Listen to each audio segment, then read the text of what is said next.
such that for all W belonging to L with the length of W greater than equal N, there exists X, Y, and Z, which are strings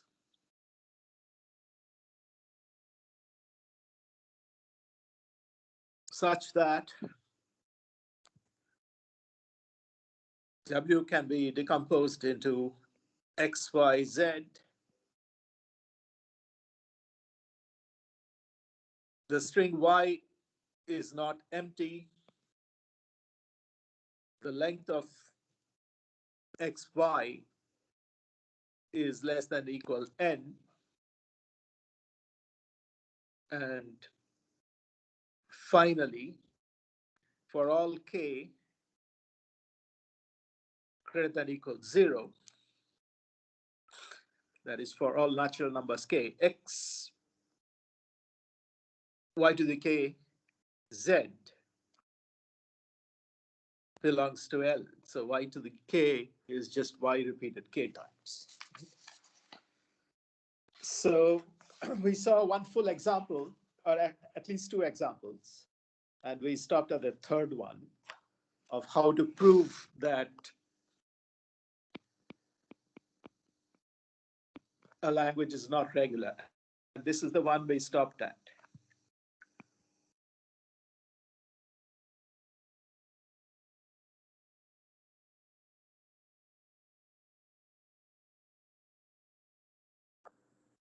Okay. This is not regular.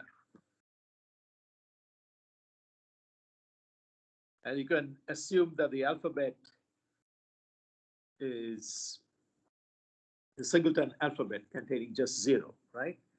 So we didn't have time for the proof, so let us complete the proof. So remember, in the proof, there are essentially two choices. You have to choose a string W and then choose an appropriate value of K such that X, Y to the K, Z is not in L, no matter how W is decomposed, satisfying the other constraints, right? Okay, so we always start with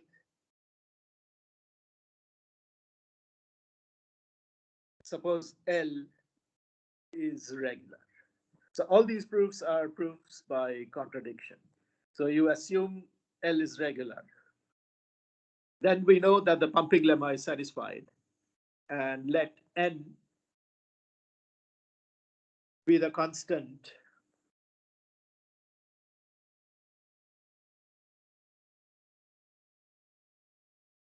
from the pumping lemma, from or in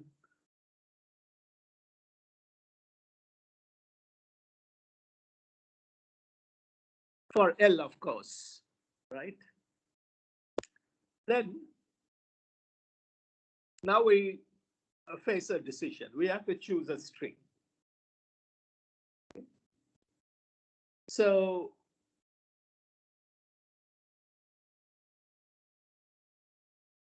remember that the number of primes is infinite. So given any n, there is always a prime number greater than n. So consider W equals 0 to the m, which belongs to L, meaning that m is prime, where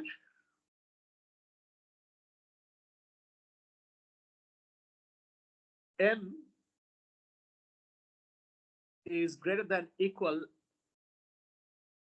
n plus 2. And m is prime, of course. Otherwise, W will not be in L, right? Why did we choose n plus 2? Well, that will be clear as we go ahead. It won't be clear at this point because the pumping lemma just says that if you choose any word greater than equal n, then all these four things are satisfied. Now we are choosing something greater than n plus 2. Why are we doing that? It'll be clear later on. If we just chose any m greater than equal n such that m is prime, the proof will not go through. So let us see why. Okay. But this is always possible, as I said, because given any number, I can always find a prime number bigger than that because the number of primes is infinite, right? So by the pumping lemma,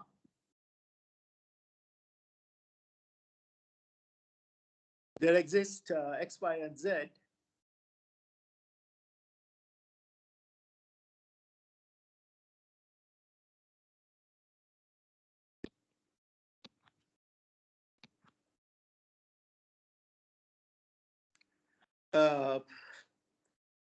Such that 1, 2, 3 are satisfied. I'm not writing all the clauses again, right?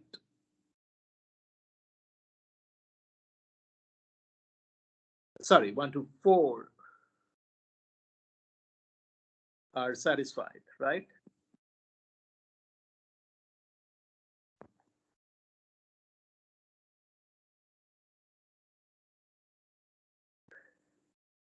So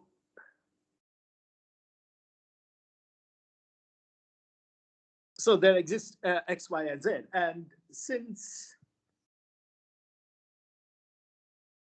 however, as I already told you, I mean, you don't know what these x, y, and z are, except for the constraints, except for these four constraints that hold for such x, y, z. That's all you know. So all we know is the length of xy is less than n.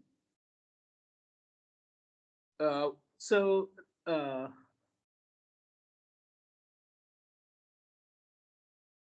we can write everything here is a string of zeros. So x is a string of zeros of length r. So x is 0 to the r, y is 0 to the s, and z is 0 to the t, where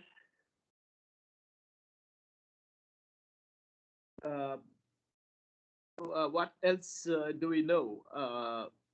I mean, we certainly know that s is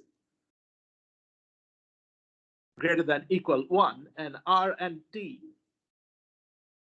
are greater than equal 0, which of course means that there is no constraint on r and t. But s has to be greater than equal 1. Is it okay so far? Any doubts?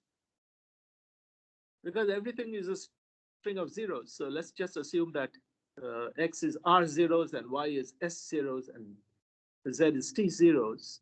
And s must be greater than equal 1 since y is not empty, right? Now, x, y,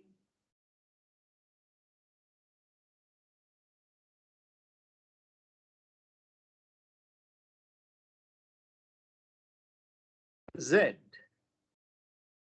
is 0 to the r, 0 to the s, and 0 to the t. So our objective is to take this part of the string and pump it a number of times such that the resulting string that that we obtain by concatenating all the three parts together is a string of zeros of length, which is of length that is not a prime number. Okay. So do you see how to do that? And s, of course, is greater than or equal 1. Any ideas about how to do that?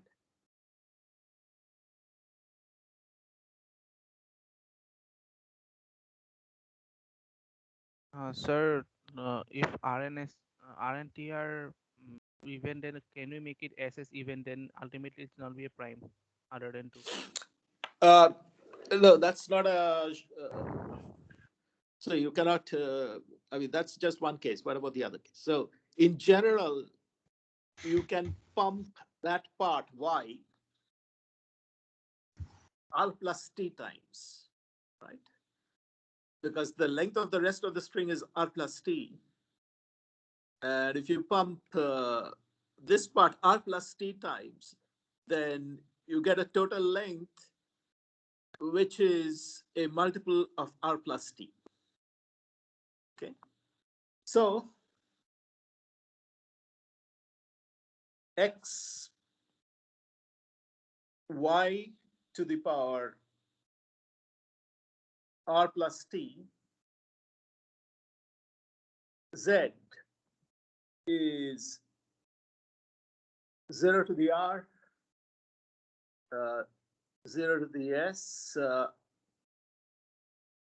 r plus t, and 0 to the t, which is 0 to the power uh, r plus t times s plus 1. Okay. Is that clear? So just pump y r plus t times.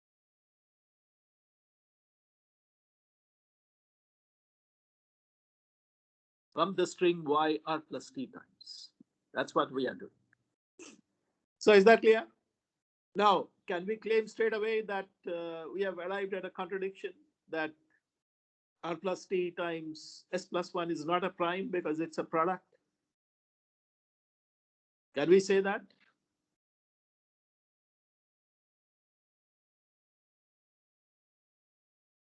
Just because a number is a product doesn't mean it. Yes, yes, sir. Because r plus t is at least 2 because of the n plus 2 condition we took there. Right. So we have to make it is essential that we make this assumption.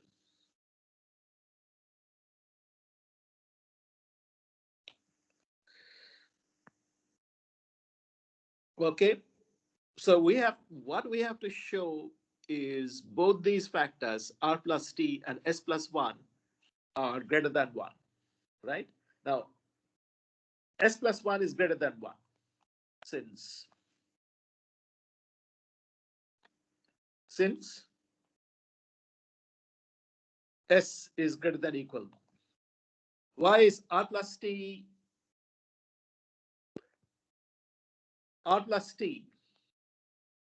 uh, is the length m of the string minus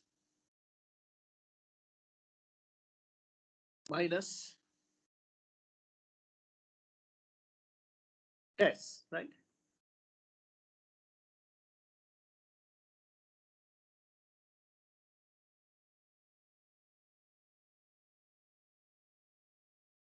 Yeah.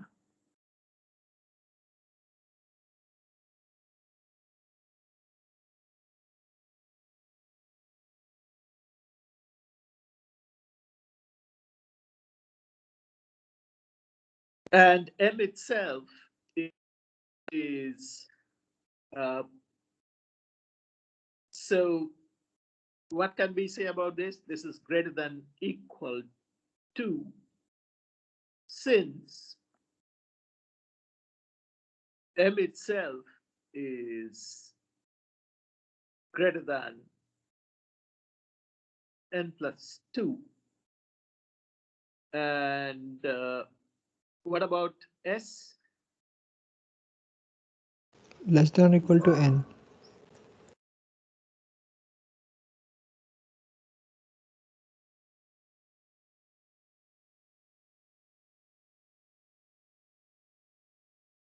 And S is less than equal n, since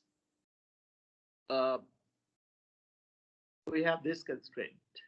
The length of xy is less than equal, right? So it follows, hence r plus t times s plus 1 is not a prime. And this is a contradiction, because that means that W does not belong to L. Yeah? Any doubts about this? Well, as you saw, you have to be careful. And sometimes, I mean, when you are working at the proof, you may start with the assumption m greater than equal n. And when you reach the end, you may see that then the proof will not go through. So you have to come back and modify your assumption, right? Yeah, is that clear? Right. So we could uh, go on and on working out these examples, but time is very limited.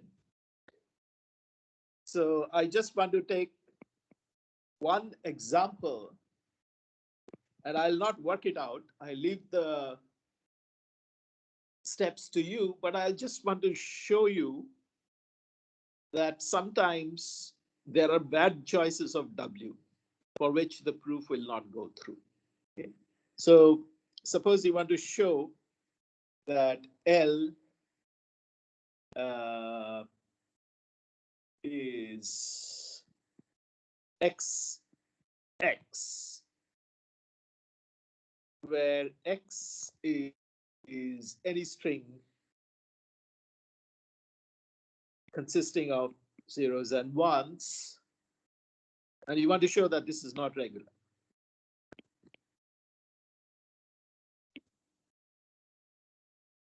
And in your proof, you go through the usual steps.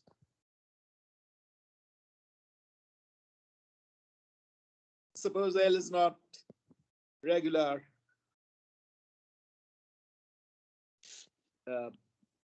Let n be the constant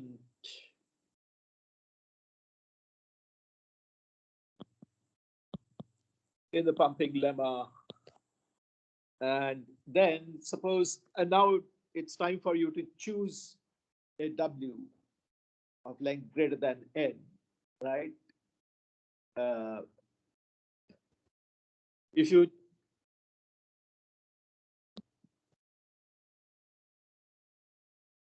so many choices are possible. You can choose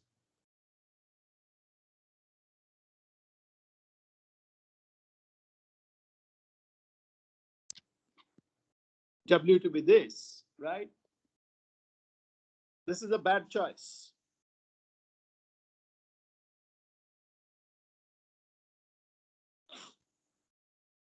It won't work. And you should try that. If you don't see it immediately, you should go through the rest of the proof. Okay. It will not lead to any contradiction. So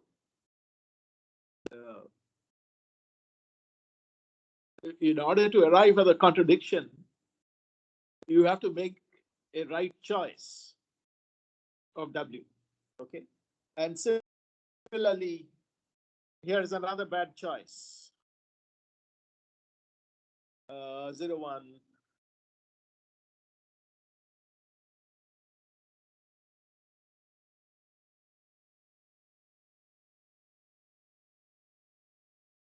You should check that this is a bad choice. I leave that to you. Okay.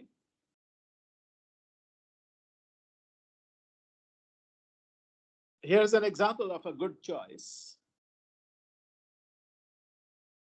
If you take W to be 0 to the n 1,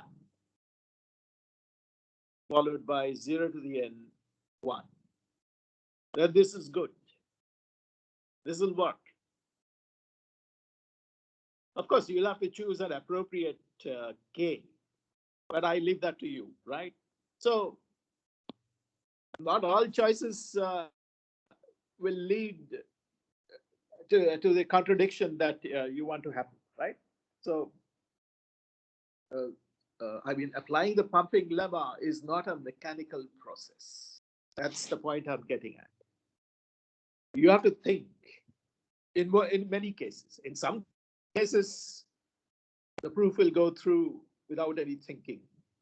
But in some other cases, it may require some thinking. Okay, that's all about the pumping lemma. The next topic is closure properties.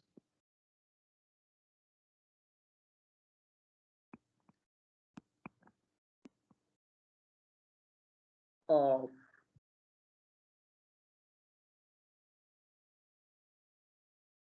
regular languages. Excuse me, sir. Yes, tell me.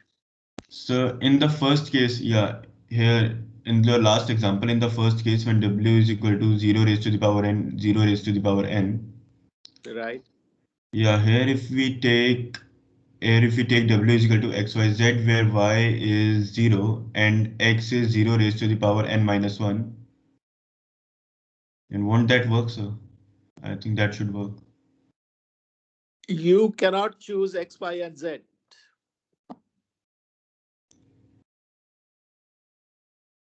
Sorry, sir. All you know is the length of XY is less than equal n.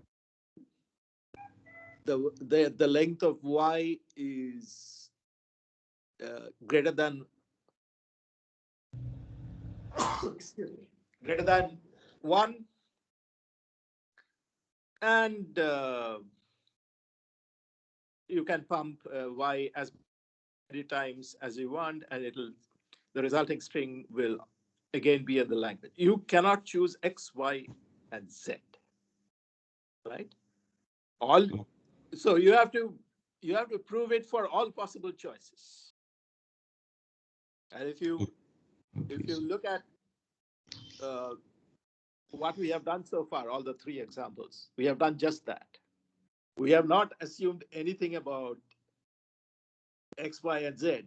We are just saying that X is some string of zeros here, and Y is some string of zeros, and Z is some string of zeros. That we can conclude here immediately, but we don't know what the values of R, S, and T are. We don't know that. All we know is R plus N, S is less than equal N, and S is greater than equal 1. And of course, R plus S plus T is M, which is greater than equal N plus 2, right? So does it answer your question? Yes, sir. Thank you, sir. So we cannot choose X, Y, and Z. We have to make use of those constraints that they satisfy and show that all possible choices of X, Y, and Z, for all possible choices of X, Y, and Z satisfying those constraints, I can find a K such that X, Y to the K, Z is not in L. Okay, right. Okay, so what we mean by closure properties? Well, uh, we want to show that um, if L1 and L2 are regular languages, then so are L1 union L2, uh, L1 intersection L2, uh, L1 complement, which is by definition. So this is by definition. I use this symbol here. So this is a set difference. For set difference L1,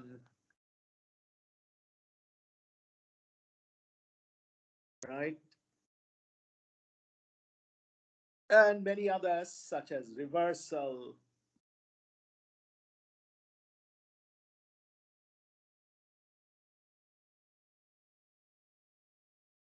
Kleene closure. Reversal is take the reverse of all the strings in L1. So you obtain a language L1 a superscript R, which is called the reversal of L1. Kleene closure, you already know. And concatenation.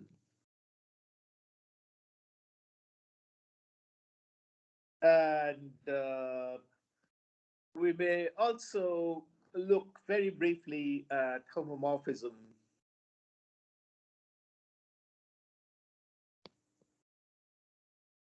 Homomorphisms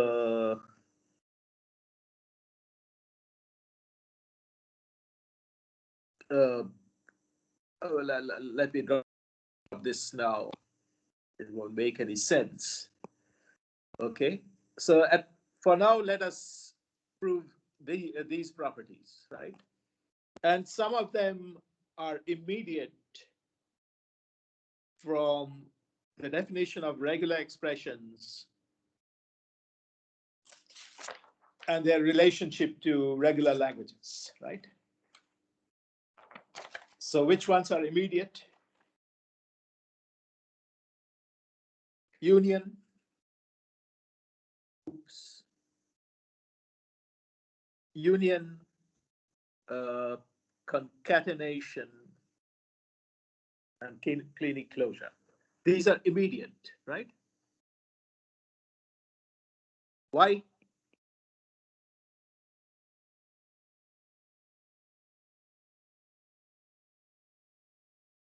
Why is that? Because since L1 and L2 are regular, uh, suppose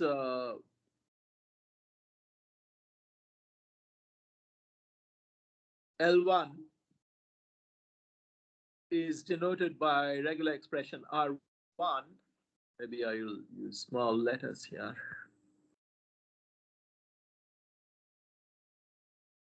And L2 is denoted by regular expression R2. And we know this is true for all regular languages. For every regular language, there's a regular expression that denotes it. We have proved it, right?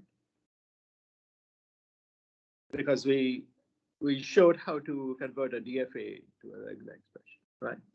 So then L1 union L2 by definition is denoted by the regular expression, right? Any doubts about this? And similarly for Kleene closure, right? So these three are immediate. Any doubts? Okay, let us do complement next.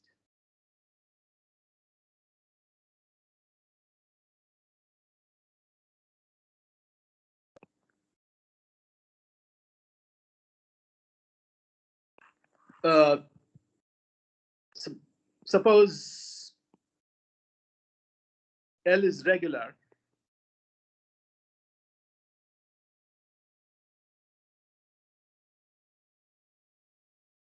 and the DFA M accepts L, where M is Q, sigma, delta, Q0, F. I don't know whether I got the order correct, but don't bother about that. Okay. Right? So then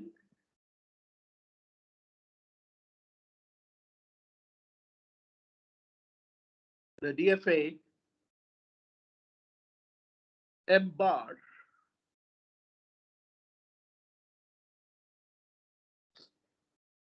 can you describe a DFA which accepts the complement of L? Anyone?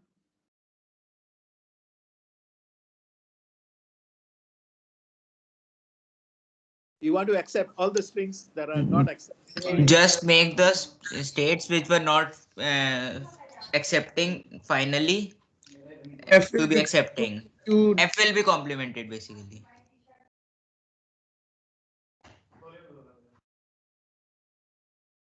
right. So it is Q set difference F. So just switch the final and non-final states. Make the final make the non-final states final and make the final states non-final. Will this construction work for NFAs?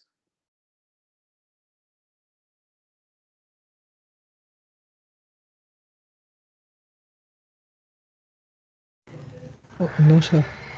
It will not work because the NFA M may have many uh, non-accepting runs on a given string, but it may also have accepting runs. Okay, so just complementing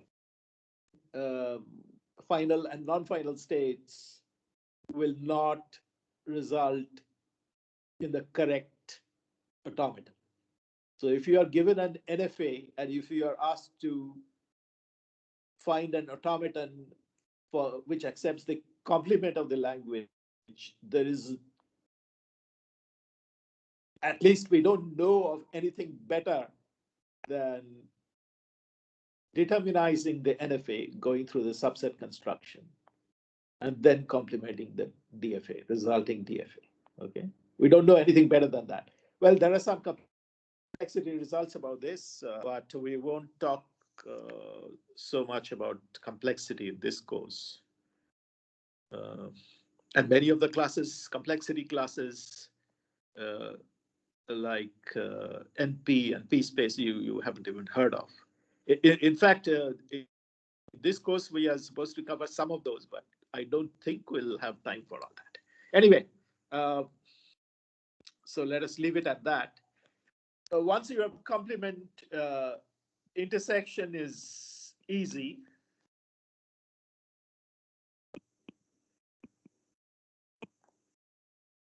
Using De Morgan's laws, because L1 intersection, oh, sorry, I have to do union, huh? Forgot to do union. So complement is done. Oh, union is, sorry, union is done. And complement is also done, right? So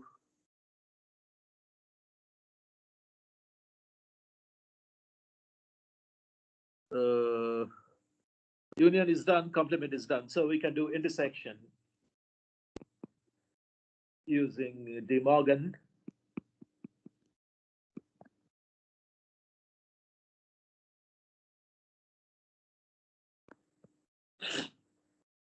So what is this? This is L1 complement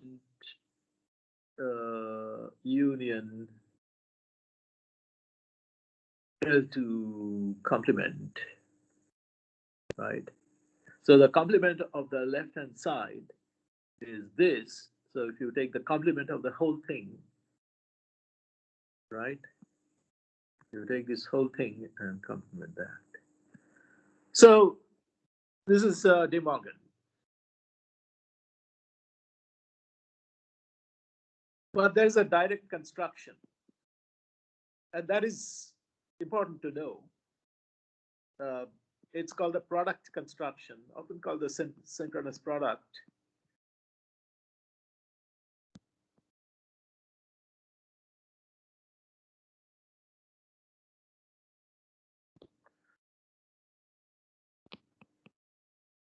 So given two DFA M1 Q1 sigma, oh sorry, this is sigma. It's the same alphabet, delta 1 Q01 F1 and M2 Q2 same alphabet, delta 2 Q02 F2, right? Then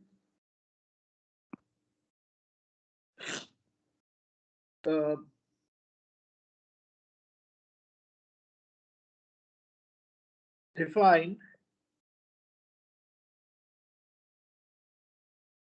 a new DFA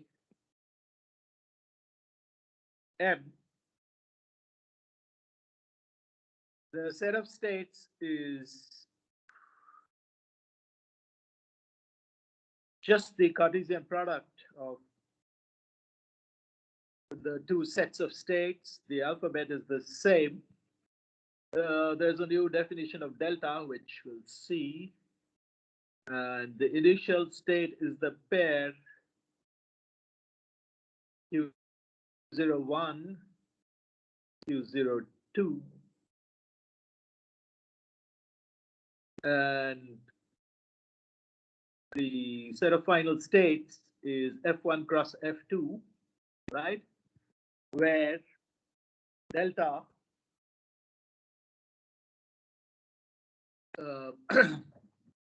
you have a pair of states, one from Q1 and one from Q2, comma A is the pair delta 1 Q1 A and delta 2 Q2 A, right? So it's like running the two machines in parallel in lockstep on the same string. And finally, at the end of the string, if both the machines reach their final states, then you accept, otherwise you reject. So is this construction clear? Yes.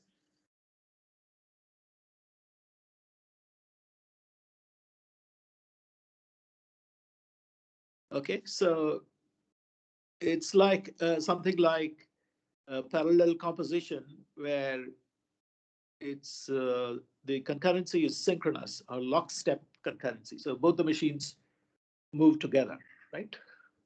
Both the machines, as you can see in this definition of delta. So both the machines are making their transitions at the same time, right? Any doubts? Okay, so that we're done with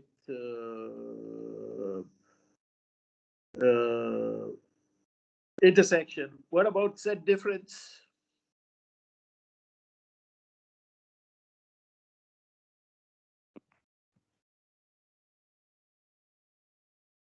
Well, this is easy because L1 take away L2 is L1 intersection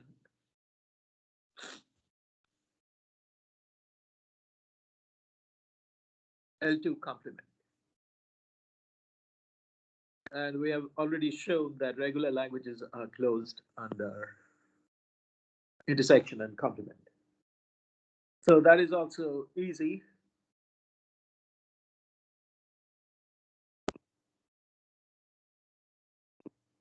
What about reversal?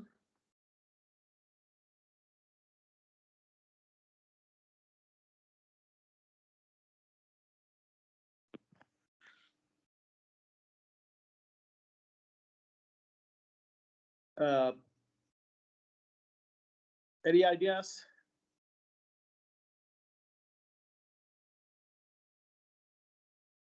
So LR is the set of all strings W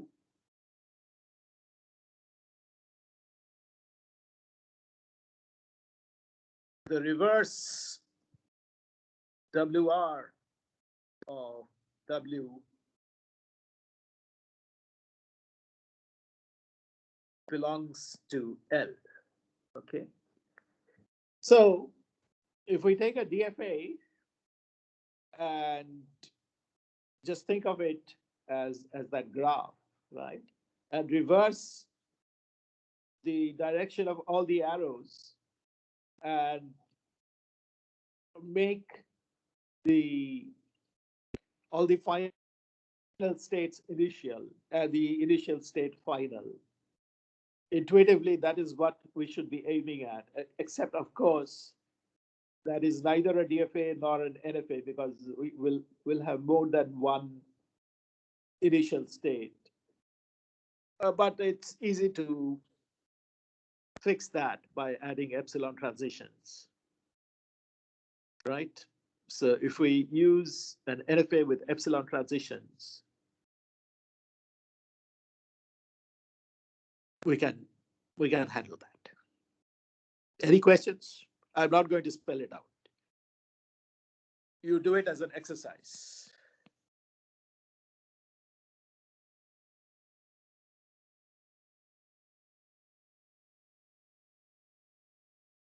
So starting with a DFA M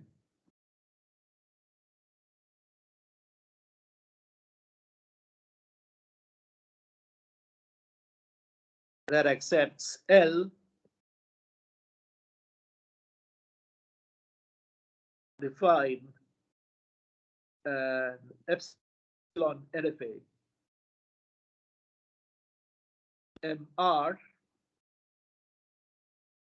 that accepts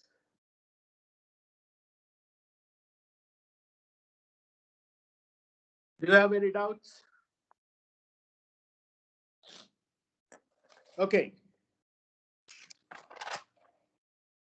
No doubts. Okay. Next topic.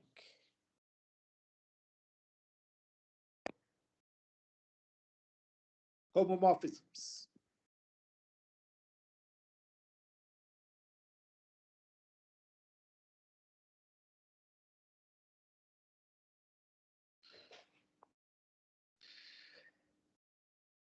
Right?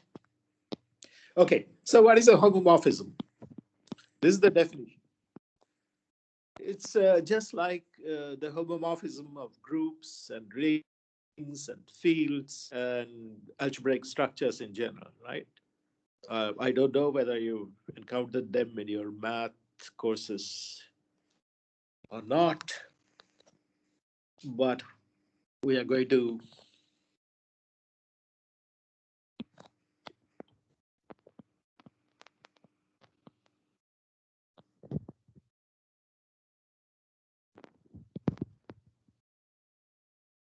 it's just a function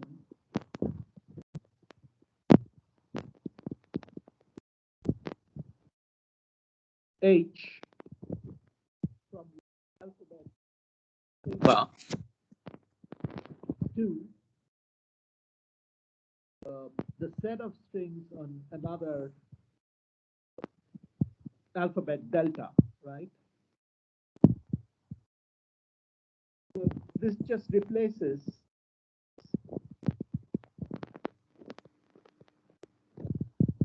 the symbol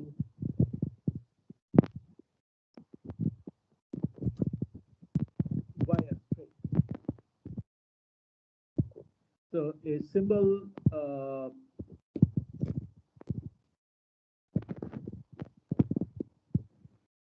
from the alphabet sigma by a string over the alphabet delta. That's what it is. Okay. Now, it is easy to see that any homomorphism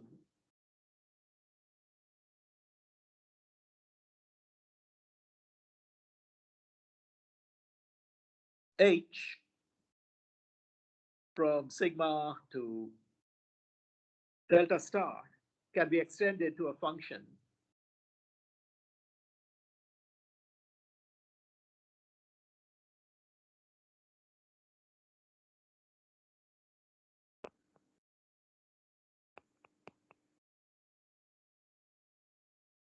which we write as H bar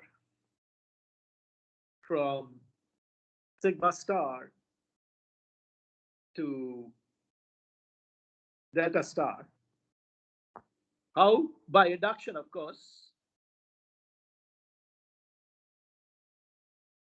The base K clause is H bar applied to epsilon is just epsilon. And otherwise, H bar applied to a string, which is a single letter or symbol A followed by the string X, is H of A followed by H bar of X. Okay. So it's easy to, in other words, H of A1 to A concatenation H A1. So here A belongs to sigma and X belongs to sigma star. So this is what it is. Okay. And often we just write H instead of H bar for this function from sigma star to delta star. Okay. And further, we can extend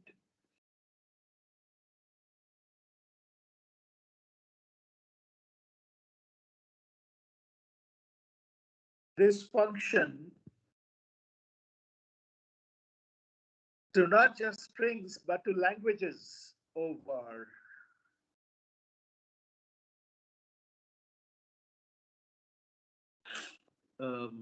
the alphabet sigma as follows, right?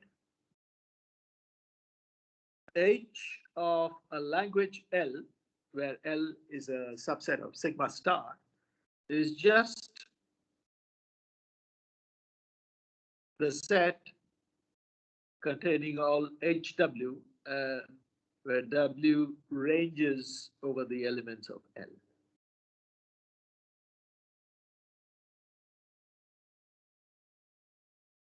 Where L is the language over sigma. Any doubts about all this? Just to take an example.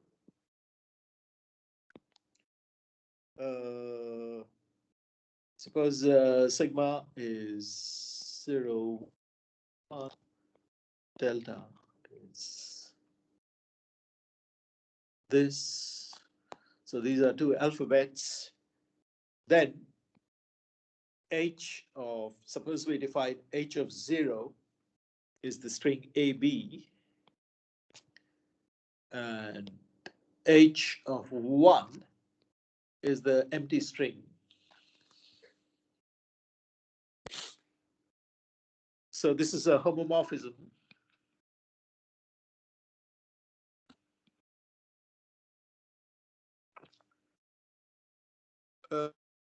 From sigma to delta.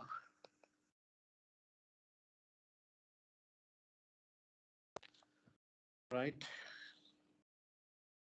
We don't say homomorphism from sigma to delta star. We say homomorphism from sigma to delta. It is understood that it is a function from sigma to delta star, right? And also, H1 0 star 1 is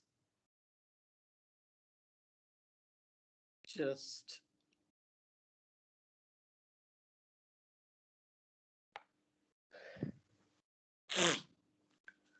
so here we are writing a regular expression for a language. So this is a language. This is not a single string. This is a set of strings. Similarly, this is a language.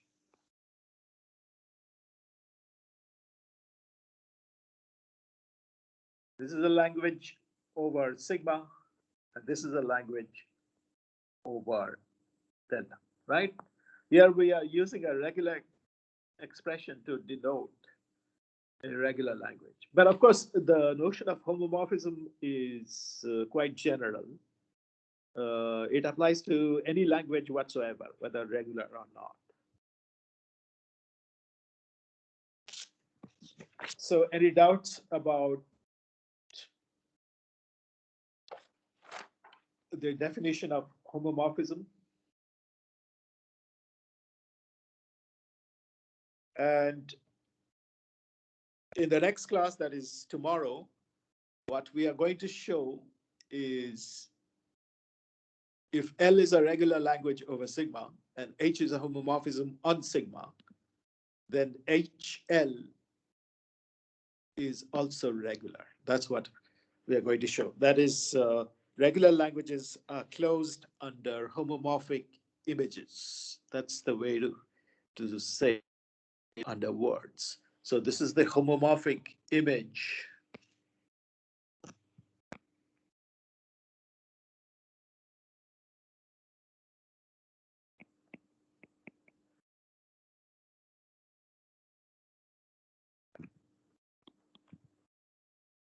Or you can say they are closed under homomorphisms. If you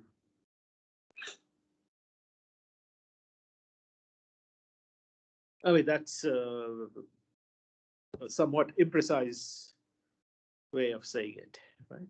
Okay, so this we'll see in the next class. We'll stop here.